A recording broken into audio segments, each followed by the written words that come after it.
రంగారెడ్డి జిల్లా షాబాద్ మండలంలో ఆరుగురి దారుణ హత్యల నుంచి రాజ్ కుమార్ అంత్యక్రియల వరకు తెలంగాణలో నాటకీయ పరిణామాలు జరిగాయి.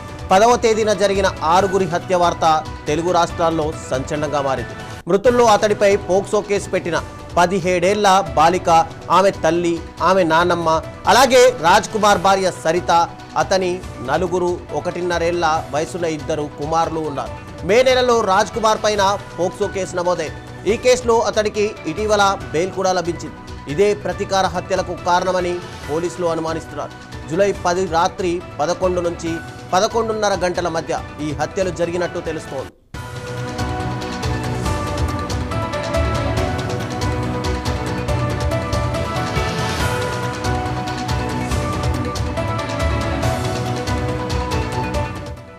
హత్యలు చేసిన తర్వాత రాజ్ కుమార్ తన తండ్రికి ఫోన్ చేసి నేరాన్ని ఒప్పుకున్నాడు. ఆత్మహత్య చేసుకుంటానని చెప్పి ఫోన్ స్విచ్ ఆఫ్ చేశాడు. ఆదివారం రంగారెడ్డి జిల్లా కొత్తూరు మండలం తిమ్మాపూర్ రైల్వే స్టేషన్ సమీపంలో అతడి కారును పెట్రోల్ అయిపోవడంతో వదిలేశాడు. తిమ్మాపూర్ రైల్వే స్టేషన్లోని సీసీ కెమెరా ఫుటేజీలో రాజ్ కుమార్ రైలు పట్టాలపై నిలబడి ఉన్నట్టు, అయితే రైలు వస్తున్నప్పుడు పక్కకు తప్పుకున్నట్టు కనిపించింది. ఇది ఆత్మహత్యాయత్నం నుంచి తనను వెనక్కి తగ్గినట్టు సూచించింది.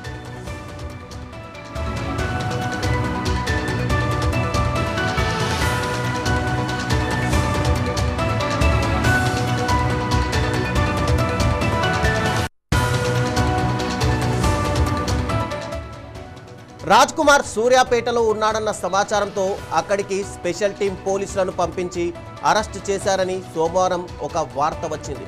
అంతకుముందు రాజ్ కుమార్ తల్లితో సహా బంధువులందరినీ పోలీసులు విచారించారు. రాజ్ కుమార్ తిమ్మాపూర్ పోలీస్ స్టేషన్లో రైలు ఎక్కి కర్ణాటక లేదా ఇతర రాష్ట్రాలకు పారిపోయి ఉంటాడని కూడా ఒకానొక సమయంలో పోలీసులు అనుమానించారు. అయితే చివరకు అతడు పెంజర్ల గ్రామ శివారులో పురుగుల మందు తాగి చనిపోయాడని తేలింది.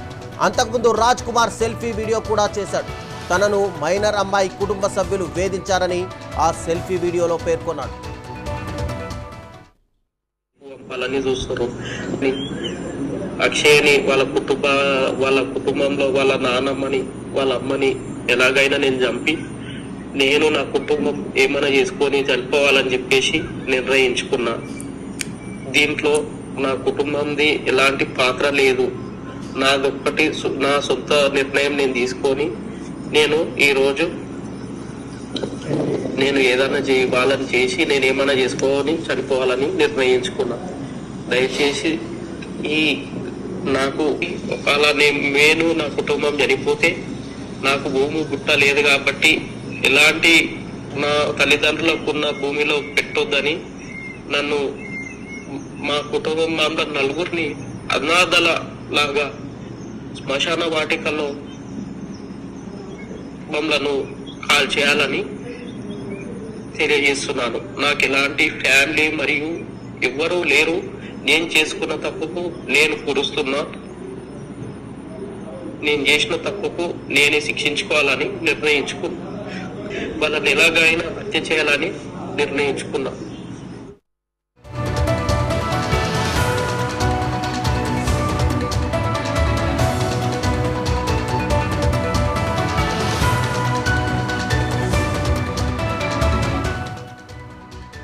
కుటుంబ సభ్యులందరినీ కోల్పోయి అనాథగా మారిన దివ్యాంగురాలికి రంగారెడ్డి జిల్లా collector chief whip Mahender Reddy, MLA కాల యాదయ్య 10 లక్షల రూపాయల చెక్కును అందించారు. ఇందిరమ్మ ఇల్లు పునరావాస కేంద్రాన్ని ఏర్పాటు చేస్తామని హామీ ఇచ్చారు. పింఛన్ను దివ్యాంగురాలికి ఇచ్చేందుకు చర్యలు తీసుకుంటామన్నారు. అందరినీ కోల్పోయి అనాథగా మారిన దివ్యాంగురాల్ని చూసి చలించిపోయిన షాద్నగర్ ఎమ్మెల్యే వీర్లపల్లి శంకర్ ఆమెకు తక్షణ సహాయం కింద వ్యక్తిగతంగా 1 లక్ష రూపాయల చెక్కును అందజేశారు.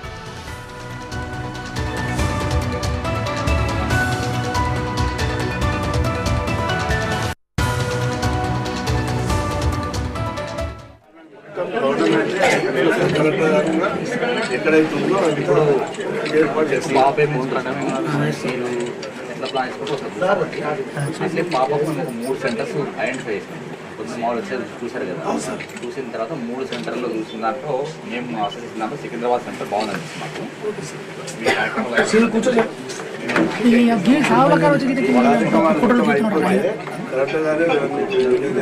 చూసుకోండి ఫస్ట్ ఏదో బాగుందంటే 3 మంచిగా ఉన్నాయి. ఆ మూడులో కూడా ఇక్కడ సికింద్రాబాద్ ఇంకా బాగుంది సార్ అంటే అది అనుకున్నాం ఇన్ఫ్లుయెన్స్ ఎక్కడైతే ఉందో అమ్మాయి మేఘనకు డిజేబుల్ ఉంది. అమ్మాయికి పూర్తి రక్షణ, పూర్తి బాధ్యతలు ప్రభుత్వం తీసుకుంటుంది. దానికి సంబంధించినటువంటి డిజేబుల్ హాస్టల్లో అమ్మాయిని వేసి ఇప్పుడు 10 లక్షల రూపాయలు ఇచ్చారు. అమ్మాయి పేరు మీద ఫిక్స్ చేసి మరి అన్ని బాధ్యతలు ప్రభుత్వం తీసుకుంటుంది. మరి ముఖ్యంగా వారు చాలా భయాందోళనతో ఉన్నారు. నేను పోలీస్ వారితో రిక్వెస్ట్ చేసేది ఏంటంటే ఇక్కడికి వెళ్ళి పెట్రోలింగ్ కూడా చేయాలి. పగలు రాత్రి 2-3 సార్లు భయం ఉన్నారు కాబట్టి పెట్రోలింగ్ కూడా సిపి గారు చెప్పడం జరిగింది. ఏది ఏమైనా మరి ఇలాంటి సంఘటన జరిగేది కాదు, జరిగింది. మరి అన్ని బాధ్యతలు ప్రభుత్వం తీసుకొని అమ్మాయికి రక్షణ, వారికి అన్ని విషయాల్లో కూడా ఇబ్బంది కాకుండా మరి వాళ్ళు లేవలేని పరిస్థితుల్లో మాట్లాడలేని పరిస్థితి ఉన్నప్పుడు వారికి ఎవరో ఒక మనిషి ఉండాలి కాబట్టి దానికి 3 ప్లేసులు కూడా చూడడం జరిగింది. కలెక్టర్ గారు అంతా కూడా వాళ్ళు కూడా కొన్ని ఈ కార్యక్రమాలు అయిపోగానే వాళ్ళ కుటుంబ సభ్యులు కూడా పోయి ఆ మేఘన అమ్మాయికి ఎలాంటి ఇబ్బంది రాకుండా ప్రభుత్వం చూస్తుంది. అదేవిధంగా ఇప్పుడు 10 లక్షలు కూడా ఆ మేఘన పేరు మీద కలెక్టర్ గారికి కూడా చెక్ అందజేయడం జరిగింది. వారి కుటుంబ సభ్యులకు కూడా చెప్పడం జరిగింది. ఏదైతే ఇక్కడ భయభ్రాంతులు జరుగుతున్నాయని చెప్తున్నారు. ఇక్కడ కమిషనర్ గారు పోలీసులతో వచ్చినారు. ఇక్కడ మరి మనకు ముందు కూడా ఇలాంటి ఏం కాకుండా పోలీసు కూడా బాధ్యత తీసుకుంటది. ఏదైతే మేఘన అమ్మాయికి మరి ఏ పరిస్థితుల్లో కూడా వాళ్ళు మాట్లాడిన పరిస్థితుల్లో తినని పరిస్థితులు ఉన్నారు కాబట్టి వాళ్ళకి అన్ని విధాలు కూడా ఆదుకోవడం జరుగుతుంది. ఇక్కడ ఎలాంటి గౌరవ చీఫ్ గారు, స్థానిక ఎమ్మెల్యే కాళ యాదయ్య గారు, సిపి సార్, నేను ఇక్కడికి ముఖ్యంగా అమ్మాయి ఎవరైతే మనకు డిజేబుల్ అమ్మాయి ఉందో ఆ అమ్మాయికి ప్రభుత్వం అండగా నిలవాలనే ఉద్దేశంతో ఇక్కడికి రావడం జరిగింది. ఆ రోజు సంఘటన జరిగిన వెంటనే స్పందిస్తూ బాధిత కుటుంబానికి 5 లక్షల రూపాయలు, ఇందిరమ్మ ఇల్లు, అదేవిధంగా ఆ అమ్మాయిని ప్రాపర్ గా చూసుకునే విధంగా ఒక మంచి డిజేబుల్ కేర్ సెంటర్ లో జాయిన్ చేయాలని అనౌన్స్ చేయడం జరిగింది. అయితే గౌరవ ముఖ్యమంత్రి గారు అమ్మాయి యొక్క పరిస్థితి తెలుసుకున్న తర్వాత లేదు మనం ఇంకా ఆమెకు అంటే ప్రభుత్వం అండగా ఉండాలనే ఉద్దేశంతో కాంపెన్సేషన్ ను 10 లక్షలకు పెంచడం జరిగింది. ఇప్పుడే మీ అందరి ముందు 10 లక్షల రూపాయలను అమ్మాయి పేరుతో చెక్ ఇవ్వడం జరిగింది. దాన్ని ప్రాపర్ గా అమ్మాయి యొక్క సంరక్షణకు ఉపయోగించే విధంగా చర్యలు తీసుకుంటాం. దాంతో పాటుగా వారి కార్యక్రమాలు అన్ని పూర్తయిన తర్వాత అమ్మాయిని ఒక మంచి డిజేబుల్ కేర్ సెంటర్ లో ఉంచి అమ్మాయి బాగోగులు చూసుకునే విధంగా, ఎందుకంటే అమ్మాయికి మెడికల్ గా కూడా చాలా సపోర్ట్ అవసరం ఉంది. సో కాబట్టి ఈరోజు మార్నింగ్ మా డిఎంఎన్హెచ్ఓ గారు ప్లస్ మా డీడబ్ల్యూ గారు వచ్చి అమ్మాయిని అసెస్ చేయడం జరిగింది. సో వారు అసెస్ చేసిన దాని ప్రకారంగా కంప్లీట్ గా మీకు ఒక మంచి సపోర్ట్ అవసరం ఉంది. దాంతో పాటుగా మెడికల్ గా కూడా చాలా సపోర్ట్ అవసరం ఉంది. కాబట్టి డిజేబుల్ కేర్ సెంటర్ లో ప్రాపర్ గా కేర్ తీసుకునే విధంగా చర్యలు తీసుకోబోతున్నాం.